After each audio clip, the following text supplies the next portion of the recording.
বাংলাদেশে 2022 সালের বন্যার কথা হয়তো বা সবারই মনে আছে।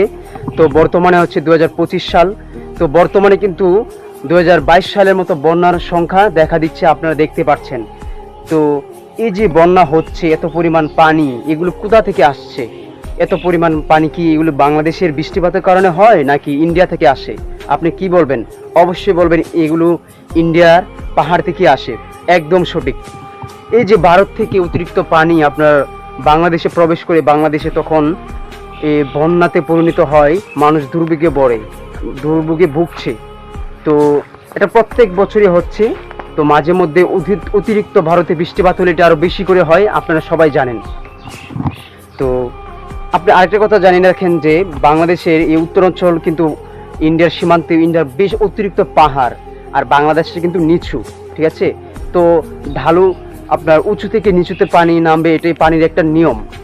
তো তো অতিরিক্ত এই মেঘালয় রাজ্যে, আপনার ভারতের মেঘালয় রাজ্যে অতিরিক্ত বৃষ্টির ফলে বাংলাদেশের সীমান্তে আপনার পানিকে তো আর বেঁধে রাখা যায় না, পানি তো আসবেই। পানি যেখানে ঢালু পায়, নিচু পায়, ওখানে পানি অবশ্যই আসবে।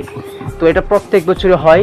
এতে বাংলাদেশের পানি অতিরিক্ত ঢুকে, বাংলাদেশের সীমান্তে ঢুকে, বাংলাদেশের নিচু অঞ্চলে ঢুকে বিশাল এক বন্যা হয়।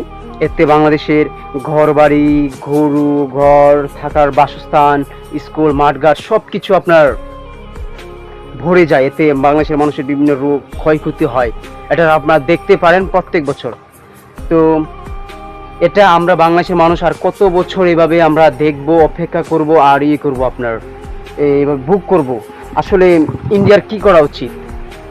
আমি মনে করি যে ইন্ডিয়াকে অবশ্যই এই যে অতিরিক্ত পানি আসছে, যে পাহাড়ের সাইড দিয়ে আসছে, ওইখানে বাঁধ নির্মাণ করা এবং পানি যাতে কম আসতে পারে সেই খেয়ালটা রাখা, এবং বাংলাদেশে যাতে অতিরিক্ত পানি না আসে সেই দিকে তাদেরকে নজর রাখা, এবং বাংলাদেশে যে সরকার আছেন বা মন্ত্রী মিনিস্টার যারা আছেন তারা যাতে ইন্ডিয়াকে এরকম একটা ইনফর্ম করে, তারা যে দেখেন অতিরিক্ত বন্যার পানি আমাদের বাংলাদেশে, আপনাদের পানি ঢুকে বাংলাদেশে তো একদম তলিয়ে যায়, ডুবিয়ে যায়, আপনারা এটা বন্ধ করুন, এরকম নালিশ করা।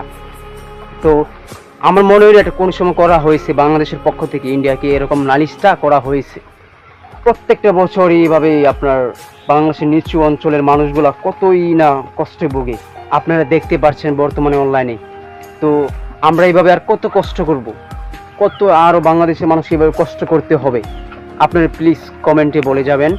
তো কম ভিডিও পেতে আমাদের পাশেই থাকবেন, আর আমাকে যদি কিছু বলার থাকে অবশ্যই কমেন্টে বলে যেতে পারবেন। আল্লাহ হাফেজ।